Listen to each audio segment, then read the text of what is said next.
Alright, it's going live in 5, 4. Hello one and all, this is Nerdcraft here bringing you Game 3 of this Best of 3 series here, spawning on the eastern position of GSL Terminus RE is going to be our yellow Terran player, Alternate Attack's very own Cloud. His opponent here spawning on the southern position who brought this series up 1-1 is going to be our color changer, Teal Zerg player, none other than TypePhoeNix, who currently lives in Germany. Aw, man, I kicked my mic stand. Sorry about that, guys. Suddenly my foot decided to go all wild, and then you guys heard a kind of noise. Sorry about that. I try not to, but you know, sometimes you just can't control what your feet want to do, especially when you're a high energy guy like myself. So what did we see in game number 2? We saw the Ling Ultra, or the Ling into Broodlord Ultra and Infestor, which was a freaking awesome build. Reminded me a lot of the good old days in Brood War with that Ling Ultra Defiler build. You know, get the Dark Swarm down, and get your Ultras, or get all your Dark Swarms down. Get your Ultras and Lings down there. You know, completely surround that Terran army, at least the siege tank line, in all those Dark Swarms. Before you know it, you know what comes out of that cloud? Nothing but Zerg. Dun dun dun. So that's pretty much what we had happen in the last game. A lot of great fungals going down, as well as infested Terran, and the Lings and Ultras just ripping apart. There were 3-3 Lings and 3-5 Ultras, so yeah, it's just going to be completely ripping apart everything. Scourge there. Down here we have a Ling. What's the next one? I want to know. I'm just doing this because absolutely nothing's happened in this game. We have a 15 hatch and a wall off coming up. I do not know what that is. It looks like a spine or a rib cage with a spinal cord and a heart. We have DNA right there, and the same kind of weird spine ribcage thing. We have a Scourge by the looks of it. I don't know if that's a Scourge or not. You know, Flying Baneling takes out air units. Talk about freaking scary. Nightmare for drops. Spawning pool coming up here for Phoenix, and what do we have from Cloud? I bet you I know. I am almost certain it's going to be a Reactor Hellion opening. I'm pretty sure it is, because we have gas on one thing. We have a barracks and a wall off, and we have a factory building. If this doesn't tell me it's a Reactor Hellion opening, then nothing will. The only thing I need for confirmation is that reactor to go down on the planet.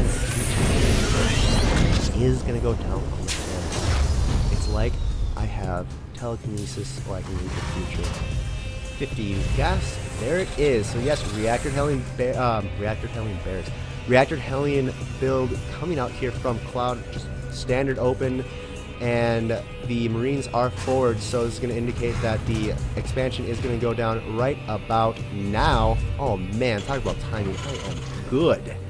2 queens coming up here, one there and one over here. The spine crawler being put in the front just to protect from either early Marine aggression or from Hellions.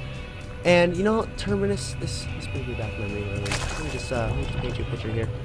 I remember when every single game that I saw on Terminus was just so awesome. I saw that it was on Terminus. I'm like, that game is going to be awesome. It's going to be nice and long. It's going to be freaking epic. But unfortunately, Terminus is being kind of rotated out of the tournament play, which makes me really sad because it's a really great map. But you know, maps have to kind of conform to the current gameplay, and we have 6 drones coming up here. Actually trying to pick away at that SCV. She's like, come back in your dang kids, but unfortunately, that SCV does die. That's the mean old lady you don't want living next to the house. She's kind of like sits on her porch with a bunch of cats and a shotgun, and if you so much as even look at her, she'll like scream, get off my property, and then shoot at you.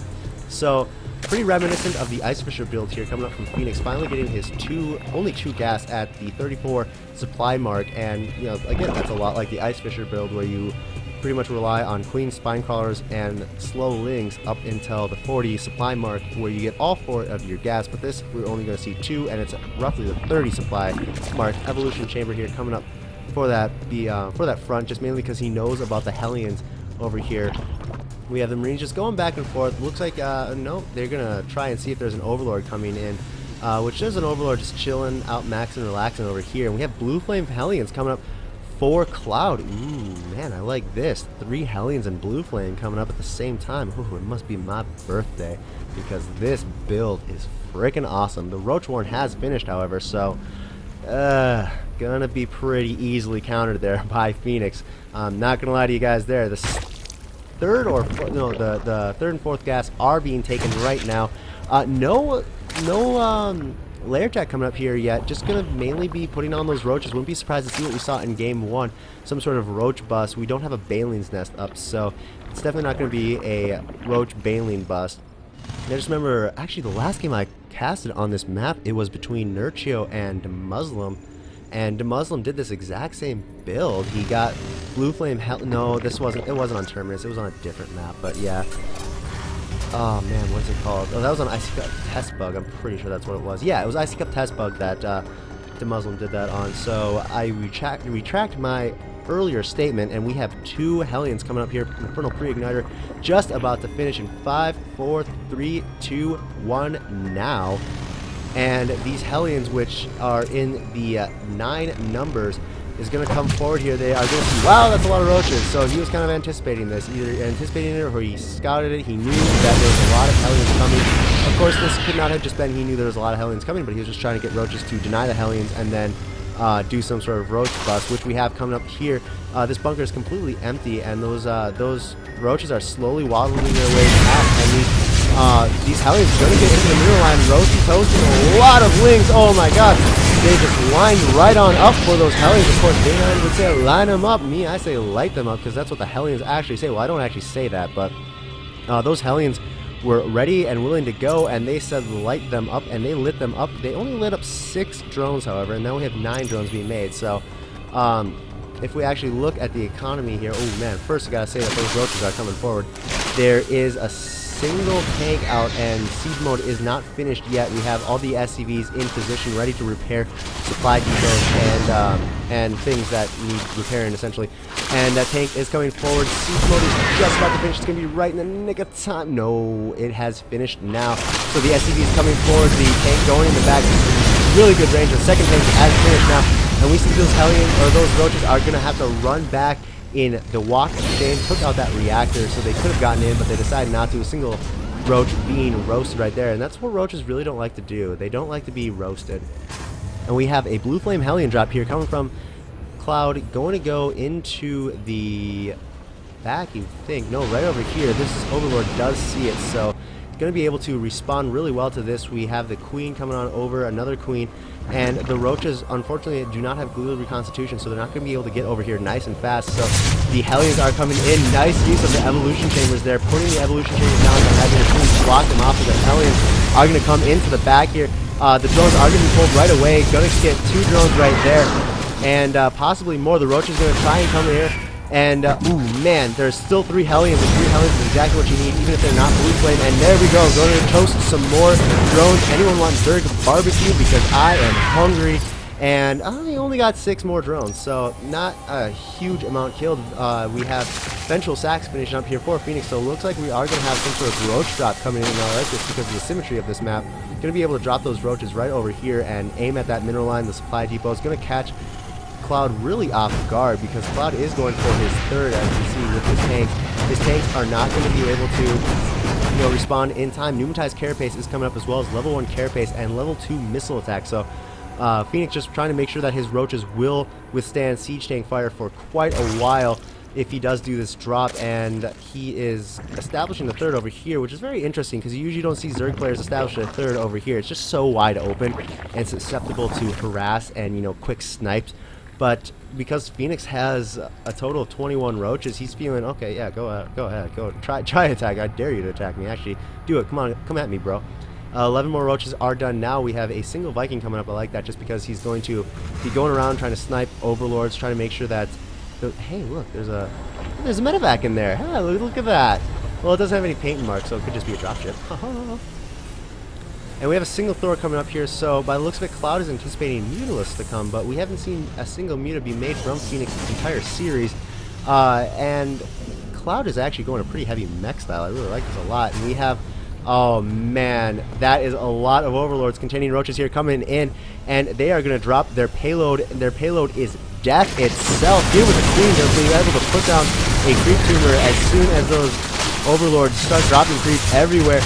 Going to be easily taking out that eBay, and so far not much SPs have been killed, but you see that Cloud is slow to react, but he has his tanks ready over here, and his Hellions trying to draw the roaches into this tank line, and that single Viking, unfortunately, not really going to be able to do much damage. Going to be able to kill 4 roaches by itself. Oh, yes, it is.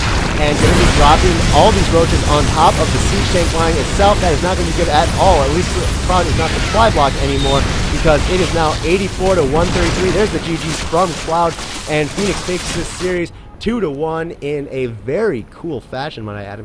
Freaking roach drops. I feel I haven't seen those in forever. Munchie, that's good stuff. So we also had the Spire coming up here, as well as 3 tanks and 4 Hellions, so no doubt we had a huge production capability coming out from Cloud, but unfortunately Phoenix just able to catch him off guard. He was able to drop those roaches on his siege tank line, really be able to take them all out, and it was because of this level 1 carapace that he had that he was able to really tank those siege tanks. Oh, there you go, tanking a tank pretty easily. Well, not easily, but a lot better than if he didn't have it, and that would have been, I wouldn't say easily cleaned up, but it would have been cleaned up a lot more easily than if he didn't have that level 1 carapace. Anyway, my name is Nerdcraft. I hope you enjoyed this series as much as I enjoyed casting it.